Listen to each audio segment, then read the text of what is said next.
Nas noites de quinta-feira, nós temos uma reunião de oração que acontece aqui na igreja, e eu quero muito encorajar você a abrir a sua agenda, a encontrar um espaço na sua agenda e a orar. Tente, no mínimo tente. No mínimo se esforce, venha um dia, enfim, desculpe o azedume. Ô Celso, obrigado, eu tinha pego uma já, mas obrigado. Encontro de casais, dia 11 de novembro, 19 horas, vamos ter um encontro de casais, vamos nos reunir enquanto casais, vamos conversar, vamos bater um papo, vamos trocar experiências, trocar ideias. E você casado, pode procurar a Dai, a Mari, mais alguém? Pode falar com a Dai e com a Mari, elas vão ter mais informações ali do que vai acontecer, como vai acontecer. E no dia 11 de novembro a gente tem um encontro de casais. Dia 23 de novembro, 26 de novembro, Noite de Ação de Graças, eu falo sobre isso logo em seguida, a partir da próxima semana. Mas dia 11 já programe e se você é casado, para participar aqui tem um tempo de comunhão com outros casais também. Crianças, vamos orar? Vamos subir no departamento infantil?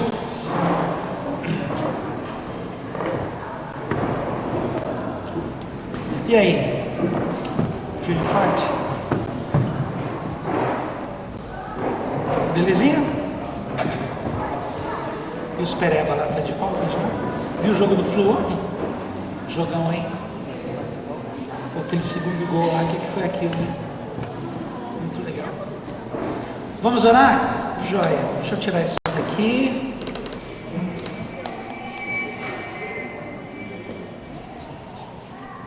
Obrigado, Deus, pela vida desses pequenos. Que em nome de Jesus o Senhor os abençoe nessa hora. Que seja um tempo também de aprendizado, junto com os professores, junto com as professoras. E que a gente saia daqui edificado e transformado. Que as crianças saiam daqui aprendendo um pouco mais a teu respeito. E que no tempo e no momento certo da vida delas, cada uma delas possa dar uma resposta positiva ao teu amor. Em nome de Jesus. Amém. Amém. Cuidado na escada, os maiores ajudam os menores, sem correr muito.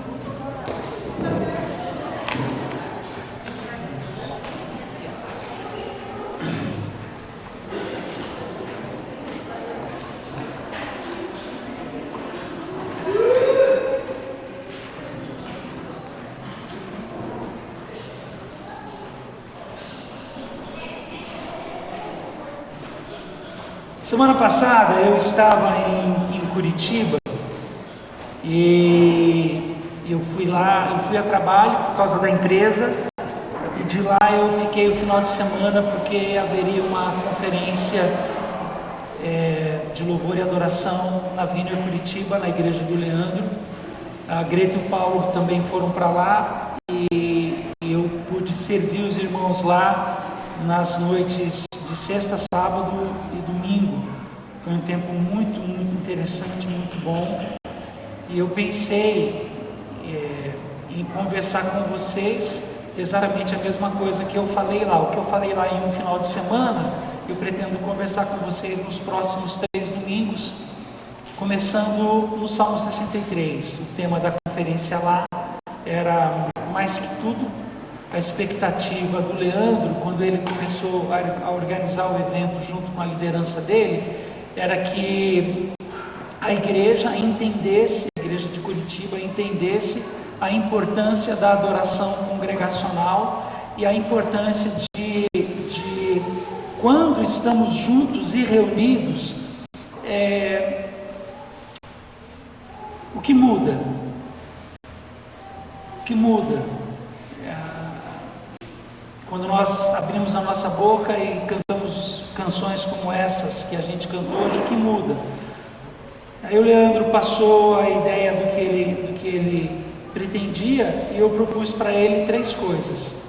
Falei para ele que a primeira coisa que a gente precisava conversar com a igreja era que os irmãos entendessem a importância de eu me identificar em Cristo quem eu sou.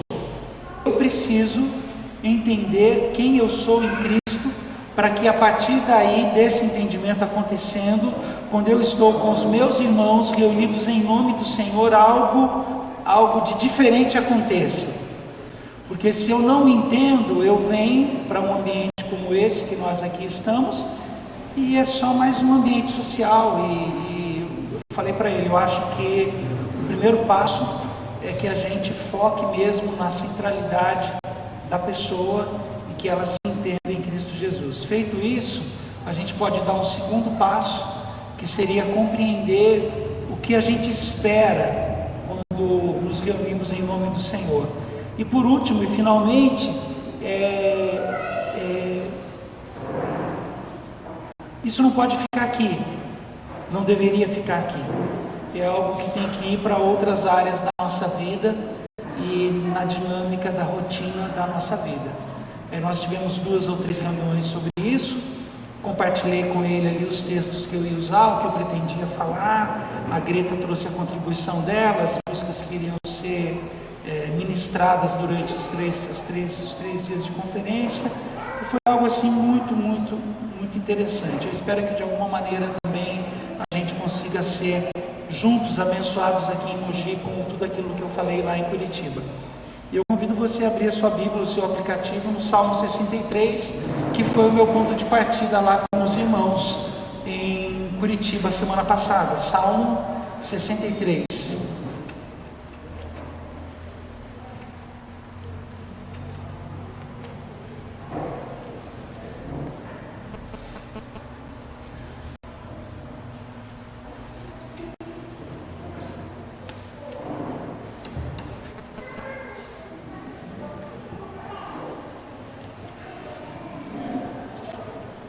Salmo 63.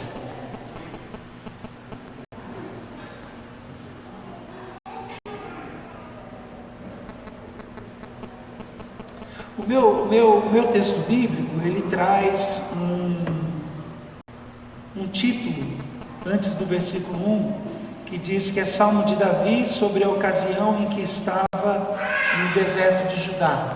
Isso não faz parte do Salmo, mas é uma informação importante porque eu vou falar com vocês daqui a pouco. Ó Deus, Tu és o meu Deus, eu te busco de todo o coração. Minha alma tem sede de Ti, todo o meu corpo anseia por Ti nesta terra seca, exausta e sem água. Eu te vi em Teu santuário e contemplei Teu poder e a Tua glória. Teu amor é melhor que a própria vida, com os meus lábios Te louvarei. Sim, Te louvarei enquanto viver, a Ti em oração levantarei as mãos.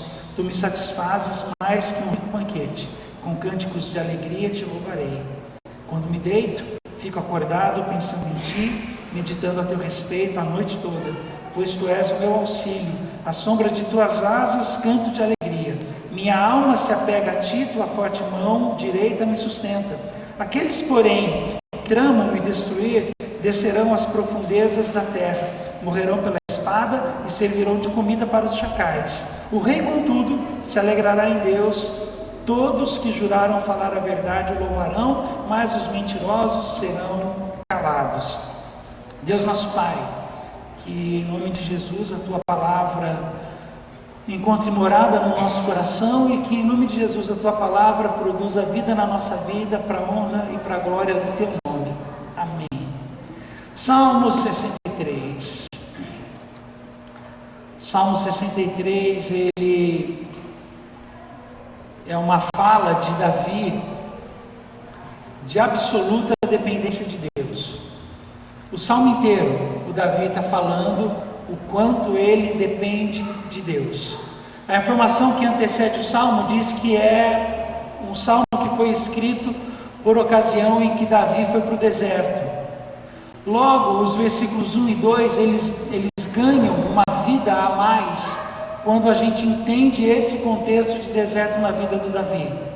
Agora, só isso não é suficiente. A pergunta principal é: por que Davi foi para o deserto? Ele já era rei. O último versículo do Salmo, o penúltimo versículo do Salmo diz isso. que o rei se alegrará no Senhor. Davi está falando acerca de si mesmo. Davi foi para o deserto fugido, porque o seu filho Absalão jurou a morte do próprio pai. Então Davi foge para o deserto para não ter um confronto com o filho Absalão. E aí o Davi está no deserto, muito provavelmente envergonhado, muito provavelmente triste, muito provavelmente confuso com toda a situação. E aí o Davi se senta no meio do nada, no meio de um calor extenuante, e ele escreve esse salmo. Não existe uma única palavra no Salmo 63 que ele fale acerca de si mesmo. Se você ler o Salmo 63 com atenção, não existe um único pedido. Ó Deus me livra, ó Deus me socorre, ó Deus me atende. Não existe. Não existe nenhuma palavra de egoísmo. Ó Deus, estou precisando de um emprego. Ó Deus, estou precisando de saúde. Ó Deus, estou precisando de um conserto. Ó Deus, estou precisando de reforma no meu casamento. Ó Deus, estou precisando de um milagre. Não tem pedido. Muito embora o filho Absalão tivesse vindo atrás com o exército dele em busca do pai. O Salmo 63 é um salmo de total dependência. São palavras que expressam confiança. São palavras que não focam em pedidos. Eu confio no Senhor porque eu não tenho mais nada. Eu estou aqui nesta terra seca, nesta terra deserta, e eu não tenho mais nada, eu não tenho mais ninguém. Nada. Não sobrou nada. Não sobrou. Saí correndo de casa com a roupa do corpo. Não tenho nada. Eu só tenho o Senhor. Essa é a fala, esse é o contexto, essa é a ideia. Aí a gente percebe algumas coisas. O versículo número 1, a gente vai perceber que o Davi fala do anseio dele pela presença de Deus. O que é mais precioso, o que é mais importante, o que eu mais quero? A sua presença na minha vida. Daqui a 3 domingos a gente vai falar sobre João 16 e sobre Êxodo 31. A hora que Moisés fala assim: se o Senhor não for comigo, eu não vou. E a hora que Pedro fala para Jesus: para onde eu vou se só você tem palavras de vida eterna? Tudo isso antecede essa fala do Davi. O meu anseio, a minha necessidade, o meu desejo pela tua presença. O que é mais importante na minha vida? Senhor, o mais importante na minha vida é a tua presença. Mais importante do que trabalho, mais importante do que saúde, mais importante do que casamento feliz, mais importante do que viagem de férias legal, mais importante do que troca de carro, mais importante do que roupa da moda, mais importante do que panetone chegando no Natal, mais importante do que ovo de chocolate na Páscoa, mais importante do que ar-condicionado no calor. A tua presença é o que existe de mais importante na minha vida. Ele fala isso no versículo número 1.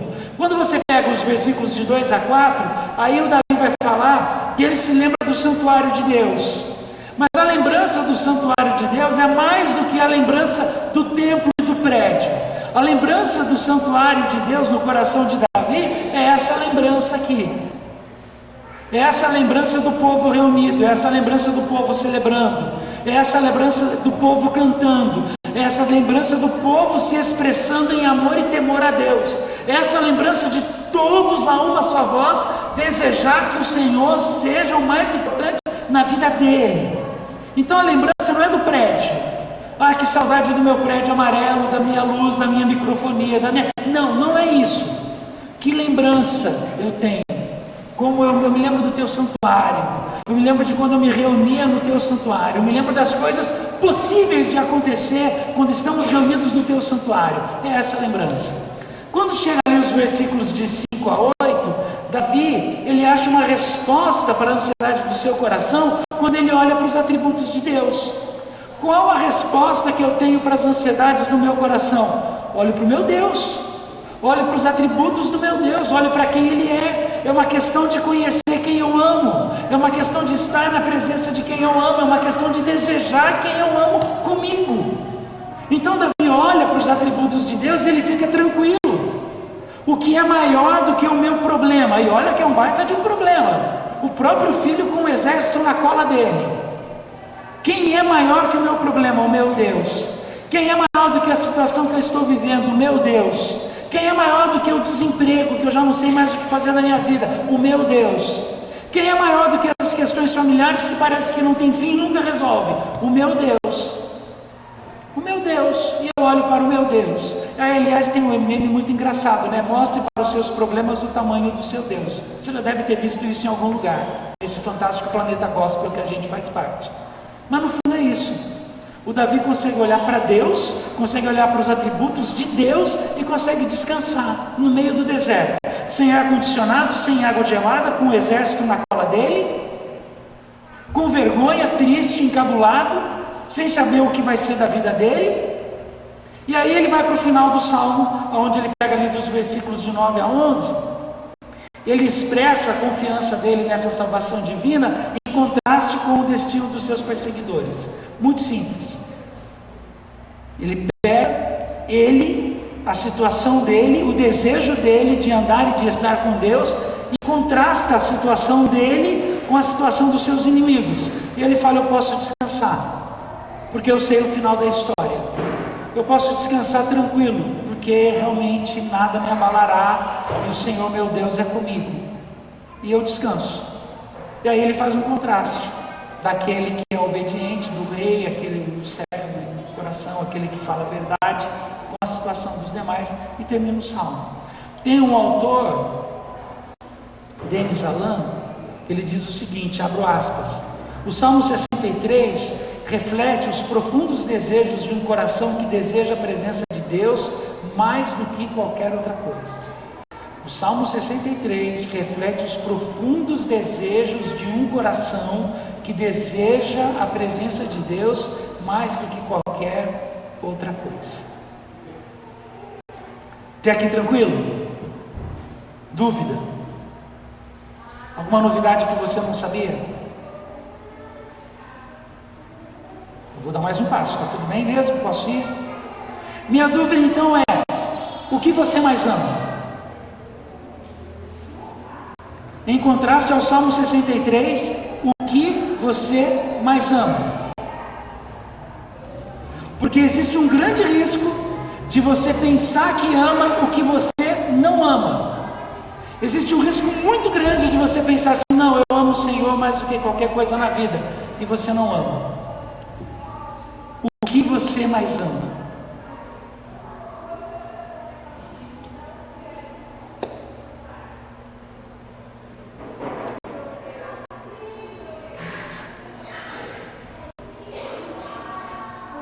Você tem uma bicicleta, uma bike, muito boa. E você gosta de fazer passeios naquela bike. E você no sábado você lava a sua bike. Você lubrifica. Você deixa ela brilhando.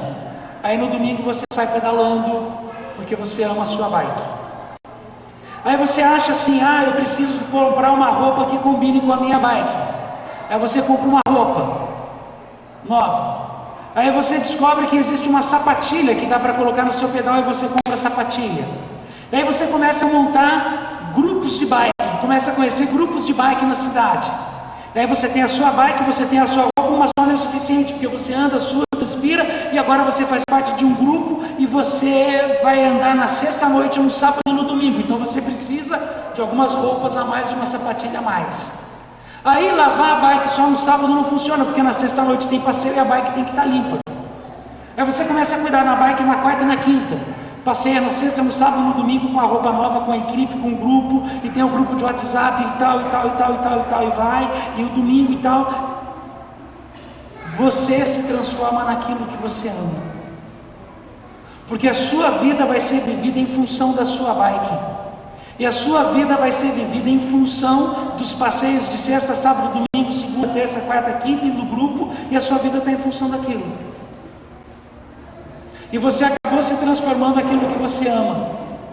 E você ama, por exemplo, o seu time de futebol e não a bike. Vamos deixar a bike de lado, tá bom? Vamos colocar a bicicleta de lado, passeio, tranquilo. Afinal de contas, isso faz bem para a saúde, eu preciso, né? Por aí vai. Aí você ama o seu time de futebol de preferência. Ontem eu estava acompanhando uma amiga minha, que o avô dela é Fluminense Roxo, ela mora lá no Rio de Janeiro. Aí ela postou uma foto do velhinho, bem velhinho, assim, o avô dela, ela deve ter os seus 30 anos, 30 e pouco, o avô dela deve estar beirando os seus 80 anos, o velhinho sentado no sofá em frente à televisão com o aparelho de pressão no braço, porque porque a família estava preocupada com o que poderia acontecer com o senhorzinho. Então, ontem foi a final e o Fluminense, parabéns para quem é Flu, enfim. Você tem o seu time, que necessariamente não é o Fluminense, pode ser o time que for. Pode ser o São Paulo, o Corinthians, o Palmeiras, o Santos, o Botafogo, o Fluminense. Você pode ser o torcedor do Guarani. Você e mais um. 2 torcedores do glorioso Guarani. Enfim. Aí você tem a camiseta do seu time. Aí você tem o calção do seu time. Aí você tem a caneca do seu time, o prato do seu time, o pijama do seu time. E aí você começa a comprar ingresso para os jogos do seu time. Aí você não vai mais só nos jogos do seu time dentro do seu estado. Você começa a viajar para todos os estados onde o seu time joga. E aí você vira sócio torcedor. E a hora que você vira sócio torcedor, aquilo ganha uma outra ênfase na sua vida. Porque afinal de contas agora você tem algo com que se envolver. Você se transforma naquilo que você ama. Você se transforma naquilo que você ama. Ah, mas você está falando de futebol, você está falando de bicicleta. Beleza, vamos falar de trabalho. Vamos falar de trabalho. Todo mundo precisa trabalhar. Aí você trabalha de segunda a sexta. Aí você quer dar um padrão de vida melhor para a sua família. Aí você começa a trabalhar de segunda a sexta fazendo hora extra. Aí você, em vez de trabalhar dentro de um horário comum, sei lá, você começa a trabalhar até tarde da noite. Tudo para dar um padrão melhor para a sua família. Mas você ama o seu trabalho. Aí você começa a trabalhar sábado, começa a trabalhar domingo, começa a trabalhar feriado. Nisso suas crianças estão crescendo. E o padrão de vida que você quer dar para suas crianças, você não está vendo seus filhos crescerem. E você está trabalhando. E você vive em função do trabalho. E você começa a ter ligação do trabalho tarde da noite. E aí você começa a ter discussões com o seu marido, com a sua esposa, porque o que era horário de lazer e horário de família, sentar e assistir um dorama em frente à Netflix, virou horário de trabalho. E aí você se transformou naquilo que você mais ama. Você se transforma naquilo que você mais ama. Ponto. Ah, vocês não. Você se transforma naquilo que você mais ama. E o nosso amor por Jesus concorre com os nossos outros amores.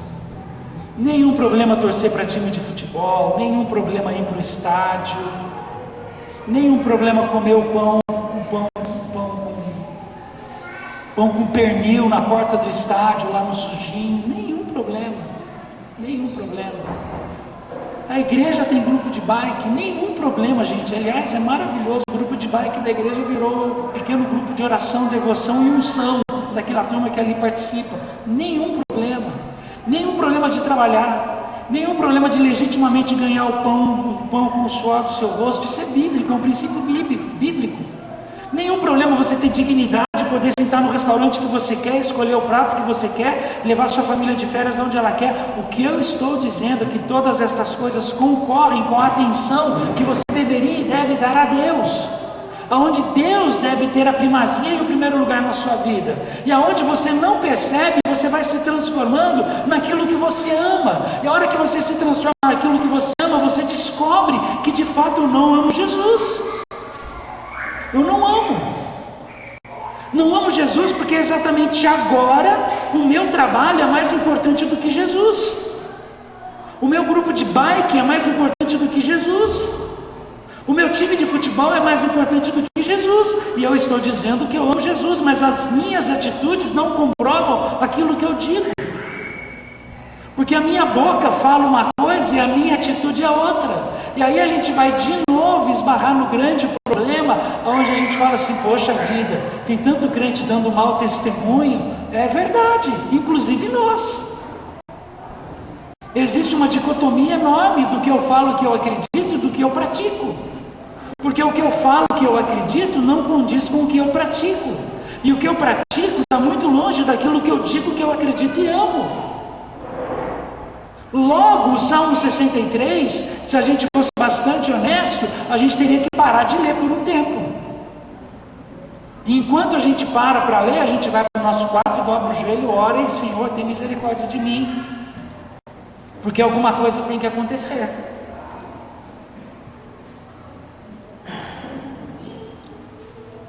Alguma coisa tem que acontecer. Eu não sei o que.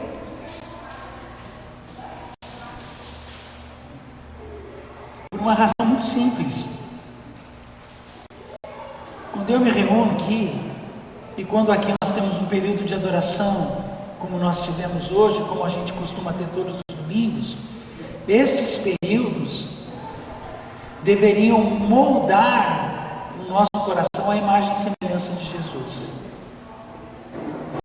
Todos esses períodos que a gente passa aqui deveriam abrir novos apetites no nosso coração por Deus. Novos apetites no nosso coração por Deus. Senhor, o Senhor é a coisa mais importante na minha vida. Ótimo. Ótimo. Como isso tem funcionado? Todas as vezes que eu me lembro do teu santuário, como o salmista falou, e ali me reúno, eu me lembro de que quando eu estou na tua presença junto com outros irmãos, novos apetites são abertos no meu coração para que eu me aproxime mais do Senhor. Logo, o meu trabalho, que também é importantíssimo, reflete o meu amor por ti. Logo, o meu grupo de bike reflete o meu amor por ti. Logo, o time de futebol reflete o meu amor pelo Senhor. Logo, aí você pode colocar o que você quiser na sua vida. Logo, a minha coleção de Funko reflete o meu amor pelo Senhor. Logo, a minha prática de Muay Thai reflete o meu amor pelo Senhor. Logo, as minhas viagens de trabalho refletem o meu amor pelo Senhor. Tudo isso ganha sentido e cor quando está refletindo o meu amor pelo Senhor. Ponto. Eu me reúno com outros irmãos para que isso ganhe vida na minha vida, porque senão não vai acontecer. Não funciona. Adoração é um convite para a gente participar da vida do Deus triuno. Você já pensou nisso?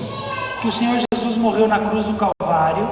Nós somos um povo salvo, eleito, comprado, resgatado, redimido e tudo mais que aconteceu na cruz por cada um de nós.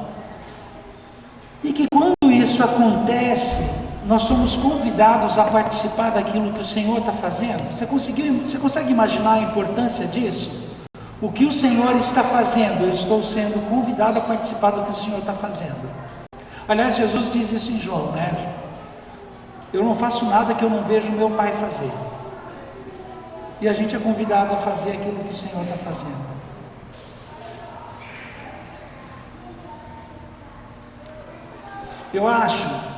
Eu desconfio, na verdade,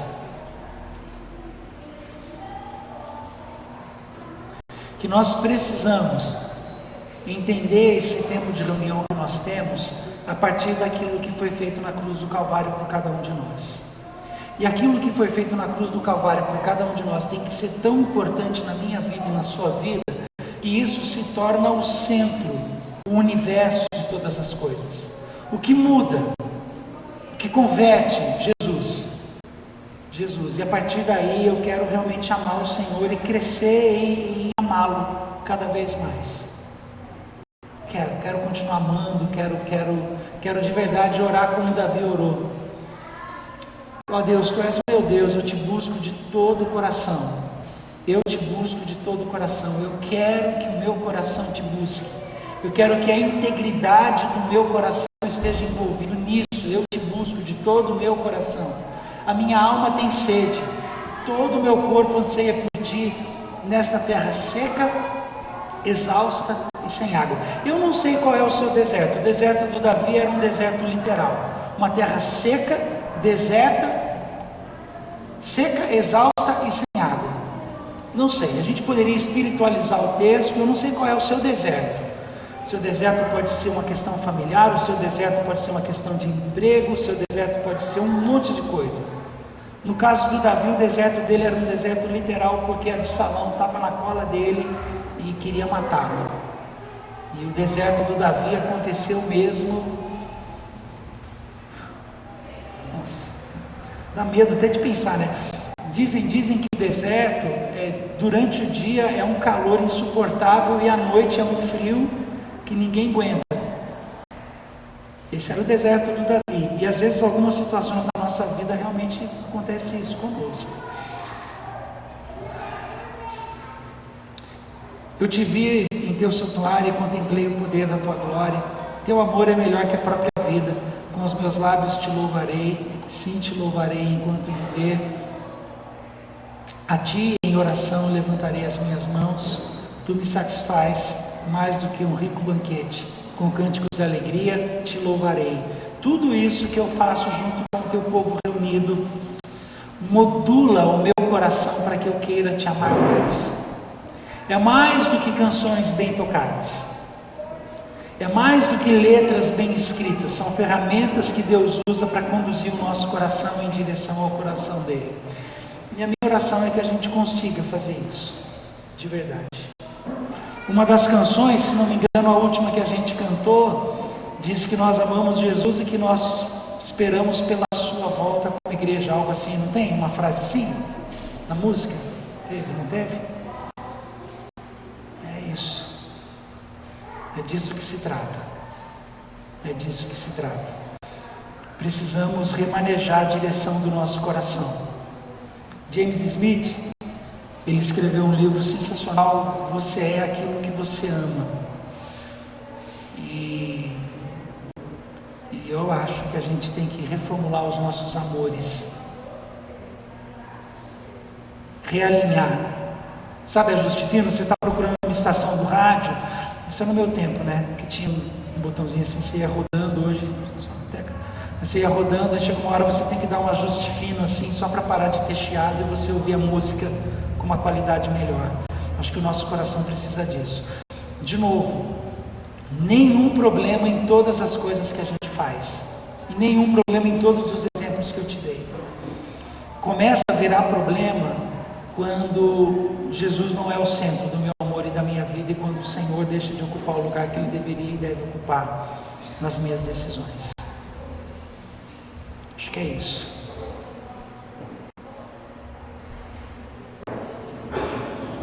Acho que é isso que eu tinha para falar com você hoje.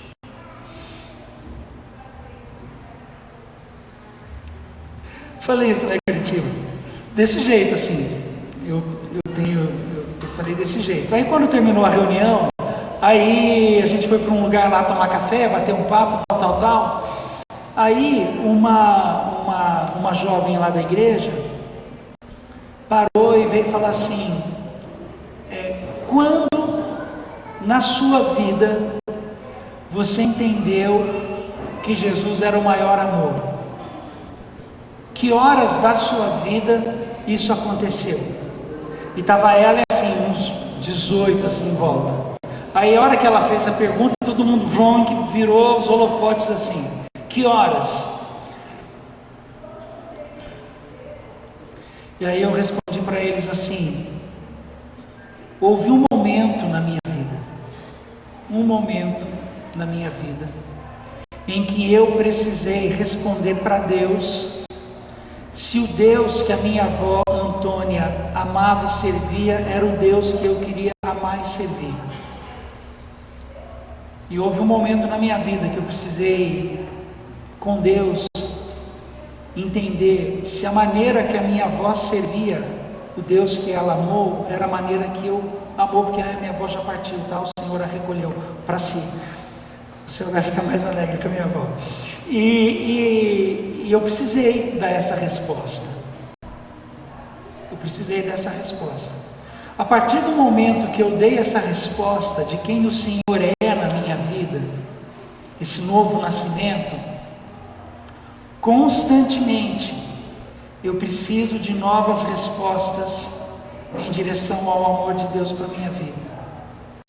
Não é uma coisa, a minha salvação acontece uma única vez, eu entrego a minha vida ao Senhor e eu sou salvo por Ele. Estes passos, seja de santificação, de amadurecimento, o nome que você quiser dar, isso acontece todo dia. Todo dia é uma resposta nova, todo dia é um desafio novo, todo dia é uma luta nova, todo dia é um problema novo que surge, todo dia é uma ligação que você não quer atender e o telefone toca para você resolver o problema. Todo dia é uma situação de trânsito que você não queria estar envolvido naquilo e você tem que responder. Todo dia é uma decisão com filho, com filha, com esposa, com marido. Todo dia. Quando é que o Senhor se torna o centro da minha vida? Ó Senhor, Tu és o meu Deus, eu te busco de todo o meu coração. Todo dia. É só você ver a história do Davi. Agora ele está sendo perseguido por Absalão, mas olha o que ele fez logo atrás ali com o marido de Batseba. É todo dia. Não existe uma fórmula mágica, a partir de agora eu amo e aqui eu estou blindado. Isso, não existe isso. Não existe. Todos os dias. Todos os dias. Todos os dias, quando eu me levanto, as misericórdias do Senhor se antecederam a eu acordar. Todos os dias. Todos os dias. Eugene Peterson, ele fez um comentário sobre o Gênesis, os capítulos iniciais do Gênesis, e ele fala assim, uma coisa que nós não prestamos muita atenção. À medida que o autor vai relatando os passos da criação, o autor do texto de Gênesis, ele fala assim, e foi tarde e manhã do tal dia, tarde e manhã do tal dia. E na verdade, a gente acorda de manhã. A hora que nós acordamos pela manhã, o Senhor já começou a trabalhar na tarde do outro dia. A ideia do Peterson é assim, Deus está sempre à nossa frente. Sempre à nossa frente, constantemente. Constantemente. Então, eu respondi lá para os meninos que é algo que vai acontecendo todo dia. E eu de verdade acredito nisso. Algo que todo dia eu quero amar mais do que eu amei ontem, quero me envolver mais do que me envolvi ontem, quero me entregar mais do que me entreguei ontem, quero tomar decisões mais assertivas na vida. Acho que é isso. Para nos ajudar a lembrar disso, aqui do meu lado direito, do meu lado esquerdo, nós temos os elementos da ceia. Ceia é um momento que nós celebramos e olhamos para trás, para aquilo que foi feito na cruz em nosso favor. Olhamos para esse momento presente, onde o Senhor está conosco, o seu Espírito derramado sobre nós, e olhamos para uma promessa do futuro, a expectativa da vinda do Senhor e de passarmos com Ele por toda a eternidade. É um momento onde a gente avalia a si mesmo, onde a gente olha o nosso coração, onde a gente responde para nós mesmos quem nós somos no Senhor, do grupo ao qual nós fazemos parte, e em expectativa tomamos a ceia. Os irmãos vão passar aí do seu lado, oferecendo aí o pão e o suco. Você, por favor, sirva-se, e logo em seguida a gente ora juntos e participamos da ceia. Você que está nos visitando hoje, se você estiver em comunhão com o Senhor, em comunhão com a sua igreja, sinta-se mais do que bem-vindo a participar da ceia conosco, porque somos um só povo e amamos o mesmo Senhor. Então, sinta-se à vontade. Tá bom? Uma bagunça que eu fiz, né?